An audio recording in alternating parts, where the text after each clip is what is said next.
Gunung Slamet sore itu terlihat seperti potret yang dibekukan oleh waktu. Langit menggantung rendah, berwarna abu-abu pucat, seolah enggan memberi cahaya lebih dari yang diperlukan. Kabut turun perlahan, bukan dengan cara yang dramatis, melainkan seperti napas panjang yang dilepaskan bumi.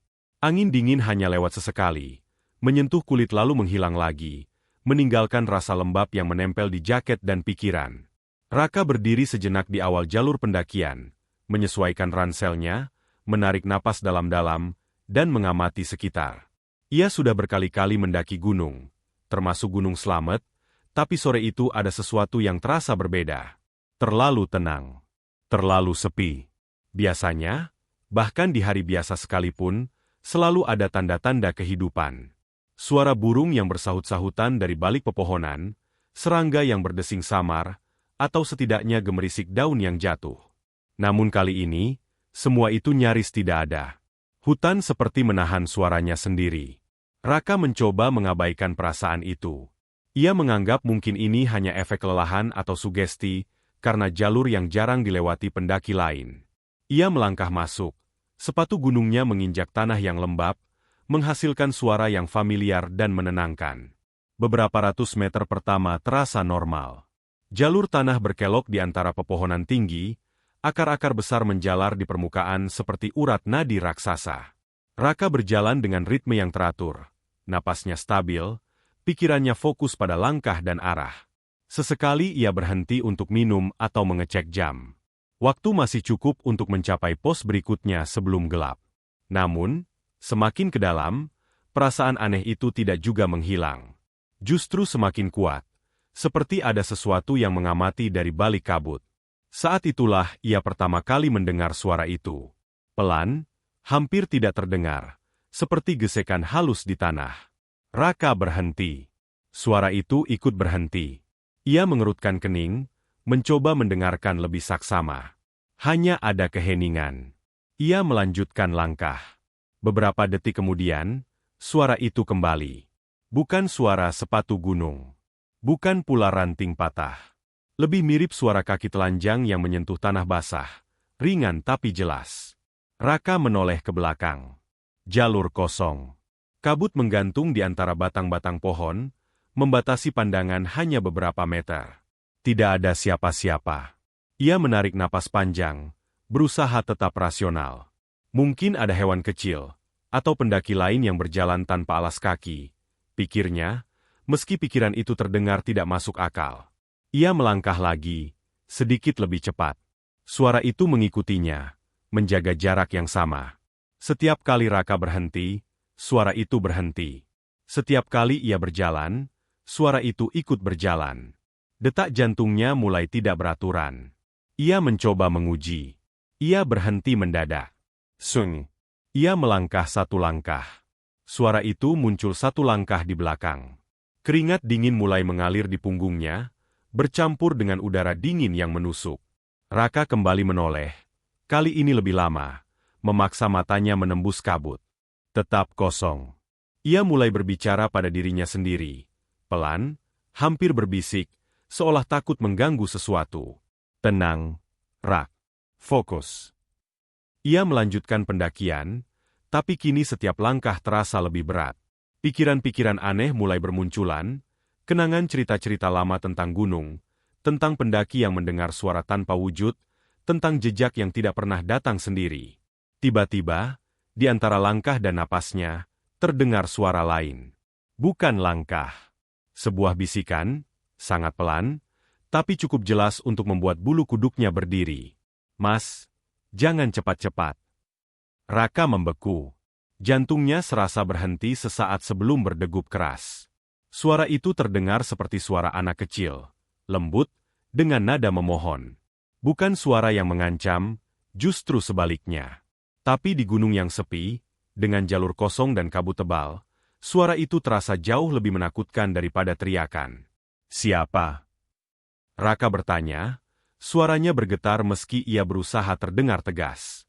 Tidak ada jawaban. Hanya keheningan yang kembali menyelimuti hutan. Ia berdiri lama, mencoba menenangkan diri. Mungkin ini hanya halusinasi akibat kelelahan, katanya pada diri sendiri. Namun bagian lain dari pikirannya tahu, suara itu terlalu jelas untuk sekadar hayalan. Ia memutuskan untuk terus berjalan. Berhenti terlalu lama hanya akan membuatnya semakin larut dalam ketakutan. Langkah demi langkah, ia maju, tapi kini setiap suara kecil terasa diperbesar. Daun yang jatuh terdengar seperti bisikan. Angin yang lewat terdengar seperti napas. Dan di belakangnya, suara langkah kaki telanjang itu kembali muncul, setia mengikuti. Raka mulai memperhatikan hal-hal kecil yang sebelumnya terlewat. Jejak di tanah. Di antara jejak sepatu gunungnya, ada jejak lain. Lebih kecil. Lebih dangkal.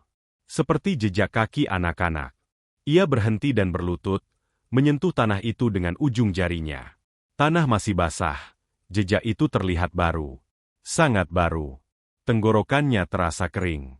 Ini nggak masuk akal, gumamnya. Tidak ada anak kecil yang mendaki gunung sendirian, apalagi tanpa alas kaki. Ia berdiri lagi, dan saat itulah ia merasakan sesuatu yang berbeda. Bukan suara, bukan bayangan, melainkan perasaan. Seperti ada tatapan yang menempel di punggungnya, mengikuti setiap geraknya, menunggu ia melakukan kesalahan. Langit semakin gelap. Cahaya sore meredup, digantikan warna kelabu yang lebih pekat. Kabut menebal, membuat jalur semakin sulit dilihat. Raka menyalakan senter kepala. Cahaya putihnya memotong kabut, menciptakan bayangan-bayangan aneh di antara pepohonan. Bayangan itu bergerak seiring langkahnya, seolah hidup. Bisikan itu terdengar lagi, kali ini sedikit lebih dekat. Mas, capek, ya? Raka menelan ludah. Ia tidak menjawab. Ia takut jika ia menjawab, sesuatu akan menjawab kembali dengan cara yang tidak ia inginkan. Ia mempercepat langkah, hampir berlari kecil. Napasnya memburu, dada terasa sesak. Suara langkah di belakangnya ikut cepat, tetap menjaga jarak yang sama. Pikirannya mulai kacau. Ia teringat cerita-cerita yang pernah ia dengar dari sesama pendaki, tentang makhluk yang suka menemani, yang berjalan di belakang, yang suaranya halus dan sopan, yang akan terus mengikuti sampai diajak bicara atau diperhatikan. Raka selalu menganggap cerita-cerita itu sebagai bumbu pendakian, cara orang-orang menakut-nakuti diri sendiri. Tapi sekarang, cerita-cerita itu terasa terlalu nyata. Ia sampai di sebuah tikungan jalur yang sedikit terbuka. Di sana, ada pohon besar dengan akar menjalar seperti tangan-tangan yang mencengkeram tanah. Raka berhenti di sana, dadanya naik turun. Ia memutuskan untuk sekali lagi menoleh, kali ini dengan senter diarahkan penuh ke belakang. Cahaya menyapu jalur, pepohonan, kabut, kosong. Tidak ada apa-apa. Namun, di tanah, tepat di belakang kakinya, ada jejak kecil itu lagi. Lebih jelas sekarang. 5 jari. Lengkap. Raka mundur 1 langkah tanpa sadar. Jejak itu ikut mundur, seolah menyesuaikan. Ia merasa kepalanya pusing, pandangannya berkunang-kunang. Ia ingin berteriak, tapi suaranya seperti tertahan di tenggorokan. Dalam keputusasaan, ia mengingat satu hal yang sering diucapkan orang-orang tua di kampungnya. Jangan pernah menanggapi suara yang tidak terlihat di gunung. Ia menutup matanya sejenak, mengatur napas, lalu berjalan lagi, kali ini dengan langkah mantap meski ketakutan menggerogoti setiap inci tubuhnya. Bisikan itu tidak terdengar lagi, tapi suara langkah masih ada. Setia, sabar, seolah tahu bahwa ia tidak akan kemana-mana. Ketika Raka akhirnya melihat papan penanda pos di kejauhan, sedikit rasa lega muncul. Ia hampir sampai. Ia mempercepat langkahnya, fokus pada papan itu, pada cahaya senter yang memantul di ket pudar. Saat ia melangkah melewati batas pos, suara langkah di belakangnya berhenti. Raka berhenti juga. Ia tidak berani menoleh.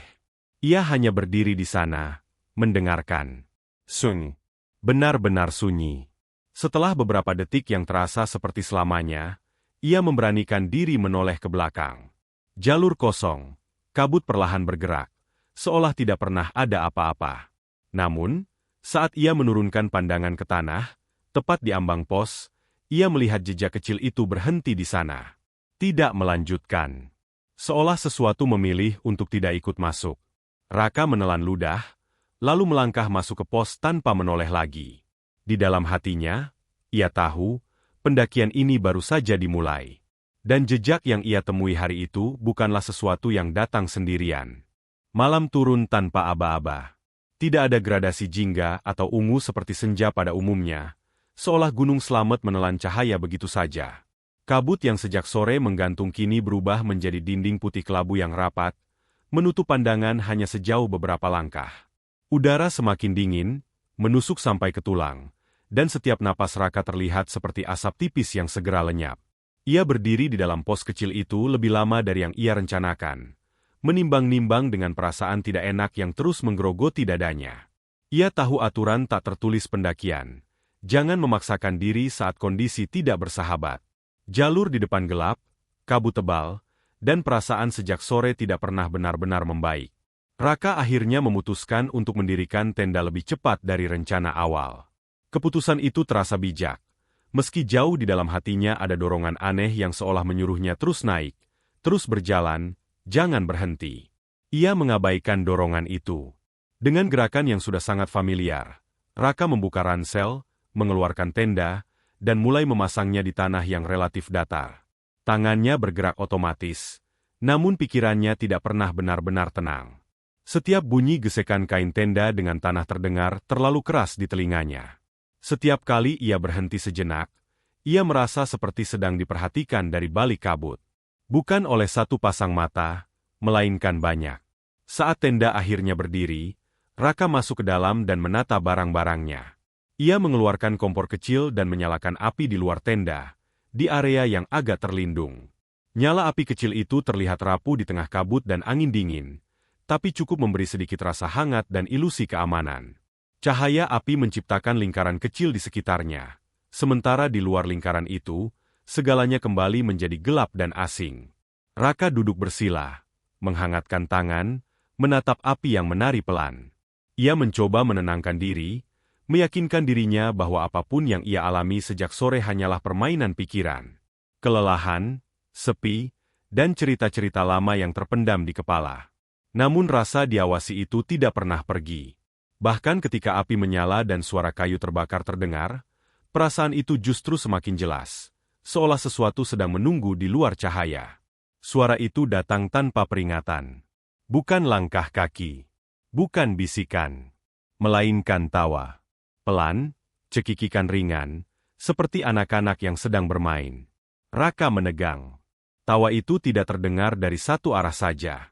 Ia datang dari berbagai sisi, samar tapi jelas, seolah ada beberapa anak yang berlarian mengelilingi area tendanya. Raka mematikan api kecil itu dengan cepat. Instingnya bekerja lebih dulu daripada pikirannya. Ia tidak tahu mengapa, tapi ia merasa api justru membuatnya lebih terlihat. Setelah api padam, kegelapan kembali menguasai, hanya tersisa cahaya redup dari senter kepala yang ia nyalakan. Tawa itu masih ada. Kadang mendekat, kadang menjauh, seperti permainan kejar-kejaran. Ini nggak mungkin, gumam Raka pelan. Tidak ada pendaki lain yang membawa anak-anak ke jalur ini, apalagi malam-malam begini. Dan suara tawa itu, terlalu bersih, terlalu ringan, tidak terdistorsi oleh jarak atau kabut. Seolah mereka berada sangat dekat. Dengan jantung berdebar, Raka memberanikan diri mendekati pintu tenda. Tangannya gemetar saat ia menyentuh resleting. Ia ragu sejenak, lalu membuka sedikit, hanya cukup untuk mengintip keluar. Cahaya senter menyapu kabut, dan saat itulah ia melihat mereka. Bayangan-bayangan hitam kecil berdiri di luar. Banyak. Tidak bergerak liar seperti anak-anak pada umumnya, melainkan diam, berdiri di berbagai jarak, membentuk lingkaran yang tidak sempurna. Tinggi mereka hanya sebatas pinggang orang dewasa. Bentuk tubuhnya samar, seperti siluet yang dipotong dari kegelapan.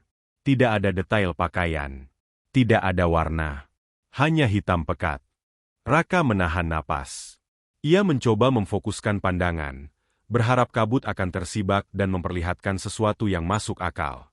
Namun semakin ia melihat, semakin jelas satu hal yang membuat perutnya mual. Bayangan-bayangan itu tidak punya wajah. Tidak ada mata. Tidak ada hidung. Tidak ada mulut. Bagian kepala mereka kosong, rata, seperti permukaan yang menolak untuk dikenali. Meski begitu, Raka tahu, dengan cara yang tidak bisa ia jelaskan, bahwa semuanya menghadap ke arahnya. Ia bisa merasakan perhatian mereka menempel di tubuhnya, menembus kain tenda dan kulitnya. Tawa itu perlahan mereda, digantikan oleh keheningan yang jauh lebih menakutkan. Salah satu dari bayangan itu bergerak. Langkahnya pelan, hampir tidak terdengar, mendekati tenda. Bayangan lain tetap diam, seolah hanya menjadi penonton. Raka mundur selangkah di dalam tenda, lututnya terasa lemas. Bayangan itu berhenti tepat di depan pintu tenda, sangat dekat, hingga Raka merasa jika ia membuka resleting sedikit lagi, mereka hampir bersentuhan. Suara itu muncul, lirih, lembut, dengan nada yang sama seperti bisikan yang ia dengar sebelumnya. "Mas ikut kami ya, yang di atas rame." Tidak ada ancaman dalam kata-kata itu. Justru terdengar seperti ajakan tulus. Namun justru itulah yang membuat Raka merinding. Ia teringat cerita-cerita lama tentang makhluk yang mengajak dengan suara halus, tentang tempat di atas yang katanya ramai dan menyenangkan, tapi tidak pernah benar-benar dijelaskan apa yang dimaksud dengan atas itu. Raka tidak menjawab. Tangannya bergerak refleks menutup resleting tenda dengan cepat, hampir tersangkut karena gemetar. Begitu tenda tertutup rapat, ia mundur dan duduk terkulai di sudut. Punggungnya menempel pada kain tenda yang dingin. Napasnya memburu, dada terasa sakit seperti ditekan sesuatu. Ia mulai membaca doa sebisanya. Doa-doa yang ia hafal sejak kecil. Meski tidak sempurna, meski kadang terputus oleh napas yang gemetar. Kata-kata itu keluar terbata-bata. Tapi ia memaksakan diri untuk terus melafalkannya. Keringat dingin mengalir di pelipis dan punggungnya, meski udara di dalam tenda terasa seperti es. Di luar, suara-suara itu tidak langsung hilang. Ada suara langkah kecil yang berputar-putar. Ada suara kain tenda yang seperti disentuh pelan dari luar. Sesekali terdengar cekikikan lagi, lebih dekat, tepat di samping telinganya. Raka menutup mata rapat-rapat, menekan kedua telapak tangannya ke telinga, tapi suara itu tetap seolah datang dari dalam kepalanya. Waktu terasa melambat. Setiap detik terasa seperti menit. Raka tidak tahu berapa lama ia duduk di sana, membaca doa, menahan napas, berharap semuanya segera berakhir. Pikirannya melayang ke rumah, ke wajah orang tuanya, ke hal-hal sederhana yang dulu terasa sepele. Ia menyesal datang sendirian. Ia menyesal mengabaikan firasat sejak sore. Tiba-tiba, semua suara berhenti. Tidak ada tawa. Tidak ada langkah. Tidak ada bisikan. Keheningan yang tersisa begitu pekat hingga telinganya berdenging. Raka membuka mata perlahan, takut-takut, dan menatap kain tenda di depannya. Tidak ada bayangan yang terlihat dari balik kain. Tidak ada gerakan. Ia tidak berani membuka tenda lagi. Ia hanya duduk diam, memeluk lutut, menunggu. Setiap suara kecil dari dalam tenda sendiri membuatnya tersentak. Angin yang menggerakkan kain terdengar seperti napas. Gesekan ransel terdengar seperti langkah. Entah berapa lama kemudian, rasa lelah akhirnya mengalahkan ketakutan. Mata Raka terasa berat, kepalanya pening. Ia tertidur dalam posisi duduk, dengan doa terakhir yang masih menggantung di bibirnya. Tidurnya tidak nyenyak, dipenuhi mimpi-mimpi kabur tentang bayangan kecil tanpa wajah yang memanggil-manggilnya dari kejauhan. Saat ia terbangun di tengah malam, udara terasa sedikit lebih hangat. Kabut masih ada, tapi tidak sepekat sebelumnya. Raka tidak bergerak. Ia hanya mendengarkan. Tidak ada suara apapun. Namun di dalam hatinya, ia tahu satu hal dengan pasti. Mereka tidak pergi. Mereka hanya menunggu. Dan di gunung ini, malam bukanlah waktu untuk beristirahat. Malam adalah saat anak-anak yang tidak pernah terlihat mulai bermain. Pagi datang dengan cara yang aneh di Gunung Slamet. Tidak ada matahari yang benar-benar terlihat, hanya cahaya pucat yang perlahan menembus kabut, mengubah warna putih kelabu menjadi sedikit lebih terang. Raka terbangun dengan tubuh kaku dan kepala berat, seolah semalaman ia tidak benar-benar tidur, melainkan terjaga di antara sadar dan mimpi. Tenggorokannya kering, matanya perih, dan jantungnya masih berdetak terlalu cepat untuk ukuran pagi hari. Ia duduk diam di dalam tenda cukup lama, mendengarkan. Tidak ada tawa. Tidak ada bisikan. Tidak ada langkah kecil di luar. Hanya suara angin pagi yang menyentuh kain tenda dan dedaunan basah yang sesekali jatuh. Meski begitu, rasa aman tidak langsung datang. Keheningan pagi justru terasa mencurigakan, seperti jeda sebelum sesuatu terjadi lagi. Raka membereskan barang-barangnya dengan cepat. Ia tidak sarapan, hanya meneguk sedikit air sekadarnya. Tangannya masih gemetar saat melipat tenda, dan beberapa kali ia menoleh ke sekeliling tanpa sadar, memastikan tidak ada bayangan kecil yang berdiri di antara pepohonan. Tanah di sekitar tendanya basah oleh embun dan kabut. Di sana, ia melihat jejak sepatunya sendiri, berantakan karena ia mondar-mandir semalaman. Namun di sela-sela itu, ada jejak lain yang membuat dadanya kembali sesak. Jejak kecil. Tidak sedalam kemarin, seolah hampir menghilang, tapi cukup jelas untuk dikenali. Raka menutup mata sejenak, lalu menghembuskan napas panjang. Ia tidak mau memikirkannya lebih jauh. Ia tahu satu hal dengan pasti, ia harus turun. Sekarang juga, perjalanan turun terasa jauh lebih berat daripada naik. Bukan karena medan, melainkan karena pikirannya sendiri. Setiap langkah disertai rasa waspada yang berlebihan. Setiap suara kecil membuatnya tersentak. Kabut pagi masih tebal, dan jalur terlihat asing, seolah gunung sengaja mengubah wajahnya. Beberapa kali Raka merasa ia berjalan terlalu lama tanpa tanda-tanda pos, lalu tiba-tiba menemukan papan penunjuk yang seharusnya sudah ia lewati sejak tadi. Waktu terasa tidak konsisten. Jam tangannya menunjukkan satu hal, tapi tubuhnya merasa sebaliknya. Ia seperti kehilangan potongan waktu, tidak tahu pasti berapa lama ia berhenti, berapa lama ia berjalan. Di beberapa titik, ia merasa seperti ada yang berjalan di belakangnya lagi, tapi kali ini tidak ada suara. Hanya perasaan familiar yang membuat tengkuknya dingin. Jangan cepat-cepat. Kalimat itu terngiang di kepalanya, muncul tanpa suara, tapi jelas. Raka menggeleng kuat-kuat, mencoba mengusirnya. Ia mempercepat langkah, hampir terpeleset beberapa kali karena tanah licin. Ia tidak peduli lagi pada ritme atau teknik turun yang aman. Yang ia inginkan hanya satu, keluar dari gunung ini. Saat akhirnya ia melihat pos bawah, lututnya hampir menyerah. Bangunan kayu sederhana itu terlihat seperti penyelamat. Asap tipis mengepul dari dalam, tanda ada kehidupan di sana. Raka berjalan tertatih, wajahnya pucat pasi, matanya cekung, dan napasnya tidak teratur. Di depan pos, duduk seorang lelaki tua. Rambutnya memutih seluruhnya, kulitnya keriput dan gelap karena matahari, dan tubuhnya terlihat kecil namun kokoh. Ia sedang menyeduh minuman hangat di atas kompor kecil. Saat melihat Raka mendekat, lelaki itu mengangkat kepala, menatapnya lama tanpa berkata apa-apa. "Kamu kenapa, Mas?" tanyanya akhirnya, suaranya pelan tapi dalam. Raka membuka mulut, tapi kata-kata tidak langsung keluar. Ia duduk di bangku kayu, tangannya gemetar hebat. Lelaki tua itu menuangkan minuman ke dalam gelas dan mendorongnya ke arah Raka tanpa bertanya lagi.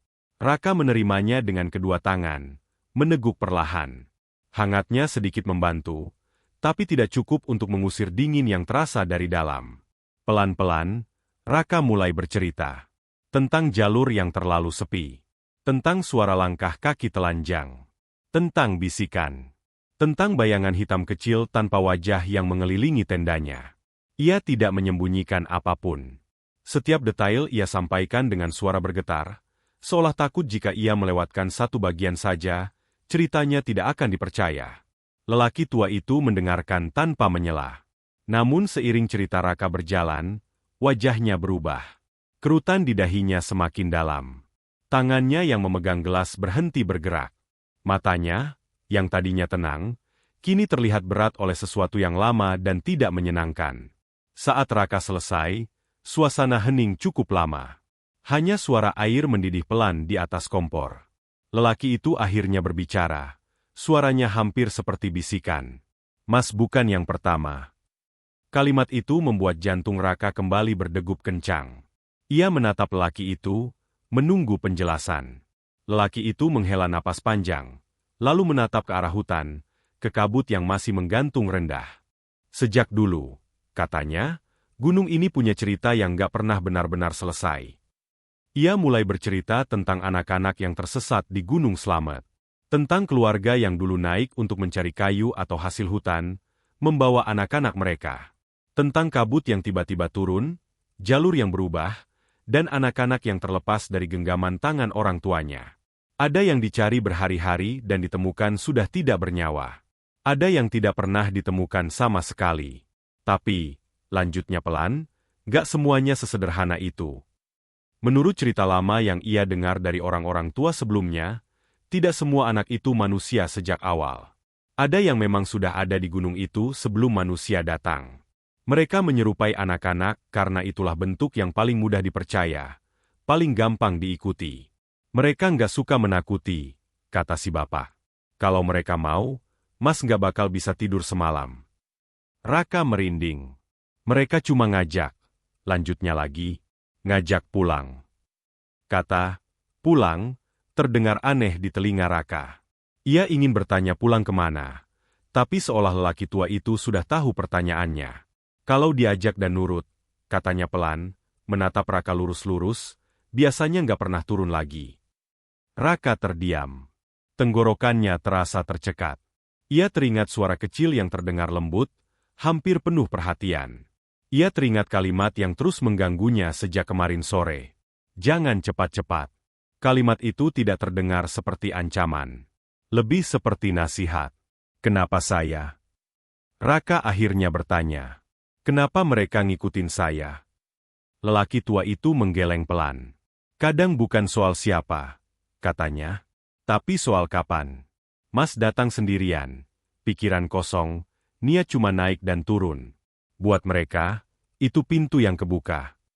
Ia menambahkan bahwa mereka suka orang-orang yang mau mendengarkan, yang berhenti saat dipanggil, yang menoleh saat disapa. Raka menelan ludah, menyadari betapa sering ia berhenti kemarin, betapa sering ia menoleh ke belakang. Mas masih beruntung, kata si bapak.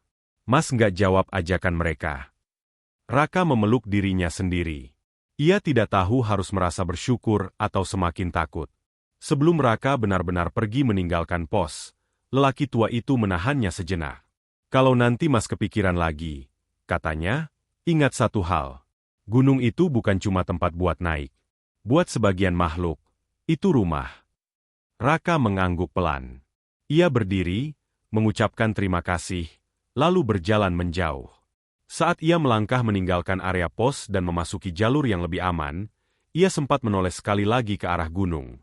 Kabut bergerak pelan di antara pepohonan. Tidak ada bayangan. Tidak ada suara. Namun di telinganya, sangat samar, Raka merasa mendengar tawa kecil yang jauh, bercampur dengan suara yang sudah terlalu ia kenal. Mas, jangan cepat-cepat. Raka mempercepat langkahnya tanpa menoleh lagi. Di belakangnya, Gunung Slamet berdiri diam, menyimpan cerita lama yang tidak pernah benar-benar selesai. Beberapa hari setelah turun dari Gunung Slamet, Raka menyadari bahwa pulang tidak berarti selesai. Tubuhnya memang sudah kembali ke rumah, ke kamar sempit dengan jendela menghadap gang kecil dan suara motor yang lalu lalang, tapi ada bagian dari dirinya yang tertinggal di kabut. Waktu berjalan seperti biasa. Pagi datang, malam pergi, namun di sela-sela itu, sesuatu tidak pernah benar-benar kembali ke tempatnya. Malam pertama ia pulang, Raka mencoba tidur lebih awal. Ia mandi lama, membiarkan air hangat mengalir di punggungnya seolah bisa menghapus sisa dingin gunung. Ia menutup jendela rapat-rapat, mengunci pintu, dan memastikan lampu meja menyala. Saat akhirnya ia berbaring, matanya terpejam, tapi pikirannya menolak ikut. Setiap kali ia hampir tertidur, bayangan kabut muncul. Setiap kali napasnya melambat, suara langkah kecil itu terasa mendekat. Ia akhirnya tertidur menjelang subuh, dan di sanalah mimpi itu dimulai. Dalam mimpinya, Raka mendaki lagi. Tidak pernah jelas gunung apa, tapi ia tahu itu Slamet. Jalurnya sama, pepohonannya sama, kabutnya sama. Ia berjalan tanpa ransel, tanpa senter, hanya langkah demi langkah yang tidak pernah lelah. Di belakangnya, selalu ada suara langkah kecil. Tidak pernah mendahului. Tidak pernah tertinggal. Selalu di jarak yang sama. Ketika ia menoleh dalam mimpi, ia tidak pernah melihat wajah. Hanya bayangan kecil yang bergerak pelan, seolah tidak terburu-buru, seolah tahu bahwa Raka tidak akan kemana-mana. Ia ingin berhenti, ingin berbalik, tapi kakinya terus berjalan. Jalur tidak pernah berakhir. Pos tidak pernah muncul. Langit tidak pernah berubah warna. Raka terbangun dengan keringat dingin membasahi leher dan dadanya. Napasnya terengah, jantungnya berdegup keras. Ia menatap langit-langit kamar yang gelap, berusaha meyakinkan diri bahwa itu hanya mimpi. Ia bangkit, minum air, lalu duduk menunggu sampai matahari benar-benar terbit. Siang hari berlalu tanpa kejadian apapun, dan untuk sesaat, ia hampir percaya bahwa semuanya akan membaik. Namun mimpi itu datang lagi malam berikutnya. Dan malam setelahnya, polanya selalu sama. Selalu mendaki. Selalu ada anak-anak berjalan di belakangnya. Jumlah mereka tidak pernah pasti. Kadang 2, kadang 5, kadang lebih. Mereka tidak berbicara, hanya tertawa pelan, cekikikan yang terdengar jauh tapi dekat sekaligus. Raka mulai takut tidur. Ia menunda-nunda waktu, menyalakan televisi, membiarkan suara orang lain mengisi kamar agar pikirannya tidak terlalu sunyi. Di siang hari, ia mulai merasa aneh. Ia sering menoleh tanpa alasan, merasa seperti ada seseorang berdiri terlalu dekat. Saat berjalan di trotoar, ia kadang merasa langkahnya diikuti, ritmenya ditiru. Pernah sekali, saat berhenti di lampu merah, ia mendengar suara kecil di antara keramaian kota. Sangat samar, tapi cukup untuk membuatnya merinding. "Mas, jangan cepat-cepat." Raka berputar cepat, menabrak bahu orang lain. Tidak ada siapa-siapa yang mencurigakan. Hanya pejalan kaki biasa yang menatapnya heran. Ia minta maaf, lalu berjalan menjauh dengan kepala tertunduk. Ia mulai meragukan dirinya sendiri. Mungkin semua ini hanya trauma. Mungkin pikirannya belum pulih. Ia mencoba berbagai cara. Minum obat tidur. Membaca doa sebelum tidur. Menghindari cerita-cerita horor. Tapi mimpi itu justru semakin jelas. Detailnya semakin tajam. Dalam mimpi-mimpi berikutnya, ia mulai mendengar percakapan pelan di belakangnya, bukan lagi sekadar tawa. Kata-katanya tidak selalu jelas, tapi nadanya akrab, seperti teman lama yang berjalan bersama. Pada mimpi terakhir, jalur mendadak terasa lebih sempit. Pepohonan lebih rapat. Kabut lebih rendah. Raka berjalan lebih lambat. Bukan karena lelah, tapi karena ada perasaan berat yang menempel di kakinya. Langkah-langkah kecil di belakangnya terdengar lebih dekat dari biasanya.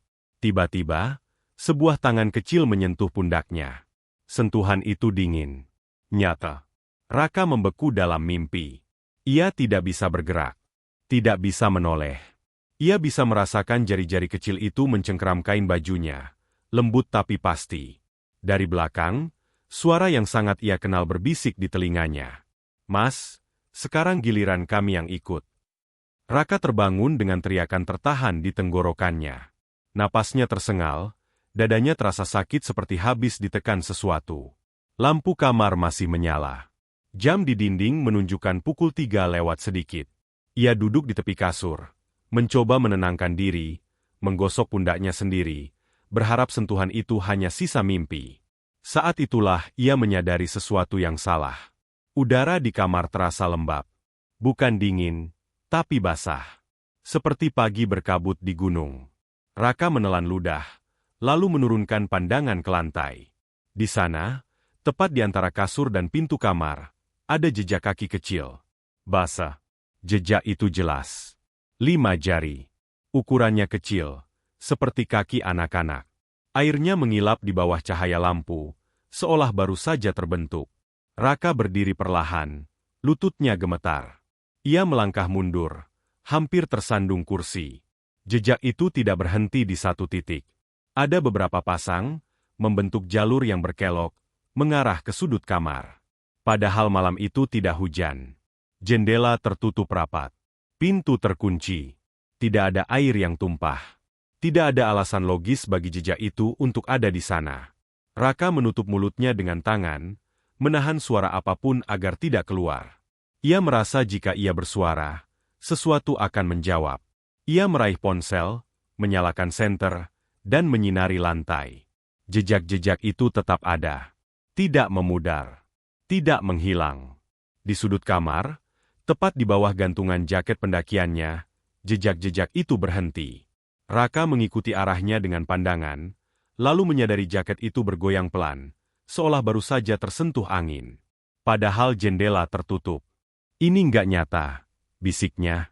Ia mundur lagi, punggungnya menempel ke dinding. Ia ingin keluar kamar, ingin lari, tapi kakinya tidak mau bergerak. Dalam keheningan itu, ia merasa tidak sendirian. Bukan dalam arti ada sosok yang bisa dilihat, melainkan kehadiran yang memenuhi ruang, membuat udara terasa penuh. Ia teringat kata-kata penjaga gunung tua itu. Gunung itu rumah. Pulang tidak selalu berarti ke tempat asal. Ia menatap jejak-jejak kecil itu lagi, lalu ke arah pintu kamar. Dalam benaknya, muncul gambaran anak-anak tanpa wajah berdiri rapi, menghadap ke arahnya, menunggu. Raka memejamkan mata dan membaca doa, kali ini dengan suara lebih keras, lebih tegas, seolah berusaha meyakinkan dirinya sendiri. Ia tidak tahu apakah doa itu didengar, tapi ia tahu ia harus mencoba. Saat ia membuka mata lagi, jejak-jejak itu masih ada, tapi tidak bertambah.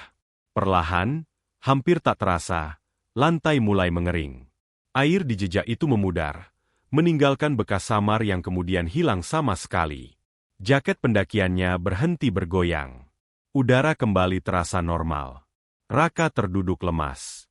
Ia menangis tanpa suara, bahunya bergetar. Pagi itu, ia tidak tidur lagi. Ia menunggu matahari terbit sambil duduk bersandar di dinding, menatap lantai kosong yang beberapa menit lalu menyimpan bukti bahwa apa yang ia alami bukan sekadar mimpi. Hari-hari berikutnya berjalan dengan kewaspadaan baru. Raka tidak pernah lagi mendaki gunung. Ia bahkan menghindari berbicara tentang pendakian. Jaketnya ia simpan jauh di dalam lemari, ranselnya ia jual. Ia mencoba hidup normal, tapi setiap malam, sebelum tidur, ia selalu mengecek lantai kamarnya. Mimpi itu tidak datang setiap malam lagi, tapi sesekali, saat ia lengah, ia masih mendaki dalam tidurnya. Bedanya, sekarang ia tidak selalu sendirian. Kadang ia merasa ada sesuatu di sampingnya, bukan di belakang. Dan setiap kali ia mendengar suara langkah kecil di lorong rumah, atau cekikikan samar di antara kebisingan kota, Raka teringat satu hal yang kini ia pahami sepenuhnya. Mereka tidak pernah benar-benar pergi. Mereka hanya menunggu giliran untuk ikut pulang. Sampai sekarang, Gunung Slamet masih berdiri seperti biasa. Dari kejauhan, ia tampak sama seperti gunung-gunung lain di Pulau Jawa. Besar, hijau, dan megah. Jalur-jalurnya tetap dibuka. Papan penunjuk arah masih terpaku di tempatnya. Pos-pos pendakian masih menerima tamu dengan senyum lelah para penjaga. Foto-foto pendakian terus bermunculan di media sosial, memperlihatkan pemandangan matahari terbit, lautan awan, dan wajah-wajah bahagia yang berdiri di ketinggian. Dari luar, tidak ada yang tampak berbeda. Gunung Slamet tetap indah. Setiap musim pendakian, orang-orang datang dengan niat yang beragam. Ada yang ingin menantang diri sendiri, ada yang ingin menenangkan pikiran, ada yang sekadar ingin mengumpulkan puncak demi puncak. Mereka datang membawa ransel penuh logistik, kamera, dan harapan. Banyak yang naik berkelompok, tertawa di awal jalur, bercanda soal medan yang akan dilalui. Ada juga yang datang sendirian, dengan alasan masing-masing, percaya bahwa gunung adalah tempat terbaik untuk menyendiri. Bagi kebanyakan orang, pendakian mereka berjalan biasa saja. Lelah, dingin, lapar, lalu puas. Mereka turun dengan cerita tentang jalur terjal, angin kencang, dan kopi panas di pos. Namun di antara cerita-cerita itu, selalu ada bisikan lain yang jarang diucapkan dengan suara keras. Cerita yang biasanya hanya dibagikan pelan-pelan, di antara orang-orang yang sudah terlalu sering naik gunung untuk menganggap semuanya sekadar kebetulan. Beberapa pendaki bilang, ada saat-saat tertentu ketika langkah terasa makin berat tanpa alasan. Bukan karena tanjakan, bukan karena beban ransel, bukan pula karena kelelahan. Seolah ada sesuatu yang menempel di kaki, menahan setiap gerakan, membuat tubuh terasa lebih berat dari sebelumnya. Jika itu terjadi, para pendaki lama menyarankan satu hal, jangan panik, jangan menoleh ke belakang. Menoleh adalah kesalahan kecil yang sering dilakukan. Refleks manusia memang begitu. Saat merasa diikuti, saat mendengar sesuatu di belakang, naluri pertama adalah memastikan. Tapi di Gunung Slamet, kata mereka, memastikan justru membuka pintu. Sekali kamu menoleh, kamu mengakui bahwa kamu sadar tidak sendirian. Ada juga yang bercerita tentang suara. Suara anak kecil, kadang satu, kadang lebih. Suaranya halus, sopan, bahkan terdengar akrab. Kadang memanggil dengan kata, Mas, atau Mbak, kadang menyebut nama. Tidak berteriak, tidak memaksa, hanya memanggil, seperti teman seperjalanan yang ingin memastikan kamu tidak tertinggal. Kalau itu terjadi, para pendaki berpengalaman punya nasihat yang sama. Cukup jawab dalam hati. Jangan diikuti. Jangan diajak bicara. Jangan berhenti terlalu lama. Menjawab dalam hati berarti kamu mengakui keberadaannya tanpa mengundangnya lebih dekat. Berhenti terlalu lama dianggap sebagai tanda bahwa kamu bersedia ditemani. Dan di gunung, ditemani tidak selalu berarti aman. Ada pula yang mengatakan, rasa takut bukanlah yang paling mereka cari. Makhluk-makhluk itu, apapun namanya, tidak selalu hadir untuk menakuti. Mereka hadir karena tertarik, karena penasaran, karena melihat sesuatu pada pendaki tertentu. Orang-orang yang datang dengan pikiran kosong, hati berat, atau niat melarikan diri seringkali lebih mudah didekati. Gunung Slamet sudah ada jauh sebelum jalur pendakian dibuat, sebelum papan penunjuk dipasang, sebelum manusia memberi nama pada setiap puncak dan lembahnya. Di waktu sepanjang itu, banyak hal tinggal dan pergi. Banyak cerita dimulai dan tidak pernah benar-benar berakhir. Cerita tentang anak-anak yang tersesat masih sering terdengar, meski jarang masuk berita. Anak yang hilang dari rombongan keluarga puluhan tahun lalu. Anak yang katanya mengikuti suara dari balik kabut. Anak yang jejaknya berhenti di tengah jalur tanpa tanda-tanda jatuh atau terseret. Beberapa cerita berakhir dengan penemuan jasad. Banyak yang berakhir dengan pencarian yang dihentikan karena tidak ada lagi yang bisa dicari. Namun ada juga cerita lain, yang lebih sulit diterima. Cerita tentang anak-anak yang bukan manusia sejak awal. Tentang penunggu lama yang memilih wujud paling tidak mencurigakan. Tentang sosok-sosok kecil yang suka berjalan di belakang pendaki. Meniru langkah, menyesuaikan jarak, menunggu saat yang tepat untuk mengajak pulang. Pulang, dalam pengertian mereka, tidak selalu berarti mati. Kadang berarti tinggal. Kadang berarti tidak pernah benar-benar kembali ke dunia yang sama. Pendaki yang menurut, yang berhenti saat diajak, yang berbicara terlalu lama dengan suara yang tidak terlihat, seringkali ditemukan dalam kondisi aneh. Kehilangan ingatan. Atau tidak ditemukan sama sekali. Penjaga-penjaga gunung yang sudah lama bertugas biasanya tidak banyak bicara. Mereka tidak menakut-nakuti. Tapi dari cara mereka memperingatkan pendaki yang naik sendirian, dari kalimat-kalimat sederhana yang diulang-ulang, terlihat bahwa mereka tahu lebih banyak dari yang mereka katakan. Larangan-larangan kecil seperti jangan mendaki sendirian, jangan memaksakan diri, jangan naik dengan niat main-main, bukan sekadar aturan keselamatan fisik. Di malam hari, ketika jalur sepi dan kabut turun lebih rendah, Gunung Slamet berubah menjadi tempat yang berbeda. Suara-suara terdengar lebih jelas. Jarak terasa lebih pendek. Waktu berjalan tidak menentu. Pendaki yang terjebak malam sering mengatakan bahwa gunung terasa lebih hidup, seolah mengawasi setiap langkah. Dan meski pagi datang, meski matahari akhirnya muncul, tidak semua yang mengikuti pendaki di malam hari pergi bersama cahaya. Raka memahami itu sekarang. Ia tidak pernah kembali ke Gunung Slamet. Bahkan menyebut namanya saja membuat dadanya terasa sesak. Ia menjalani hidupnya dengan kewaspadaan yang tidak pernah benar-benar hilang. Setiap kali mendengar suara anak kecil di tempat sepi, setiap kali merasa langkahnya diikuti di lorong kosong, ia teringat nasihat yang terlambat ia pahami sepenuhnya. Ia tahu, apa yang ia alami bukan kasus langka. Ia hanya salah satu dari banyak orang yang nyaris diajak pulang. Gunung Slamet tidak marah, tidak jahat. Ia hanya ada. Dan di dalam keberadaannya, ada makhluk-makhluk yang juga menganggap tempat itu rumah. Mereka tidak membutuhkan banyak hal dari manusia. Cukup perhatian. Cukup jawaban. Cukup satu kali menoleh. Itulah sebabnya jalurnya tetap dibuka. Pemandangannya tetap indah. Gunung Slamet tidak berubah untuk menyesuaikan diri dengan manusia. Manusialah yang datang dan pergi, membawa cerita masing-masing. Dan sampai sekarang, bagi siapapun yang memilih mendaki sendirian, selalu ada kemungkinan bahwa kamu tidak benar-benar sendirian. Jika suatu hari kamu berada di jalur itu, dan langkahmu terasa lebih berat dari seharusnya, jangan buru-buru mencari alasan. Jika kamu mendengar suara kecil memanggil namamu dengan nada yang terlalu lembut untuk diabaikan, ingatlah cerita-cerita lama yang tidak pernah selesai. Jangan menoleh ke belakang. Jangan diikuti. Jangan diajak bicara. Karena di Gunung Slamet, selalu ada yang mendaki bersamamu. Meski kamu merasa datang sendirian. Dan gunung itu, seperti yang selalu ia lakukan, masih menunggu.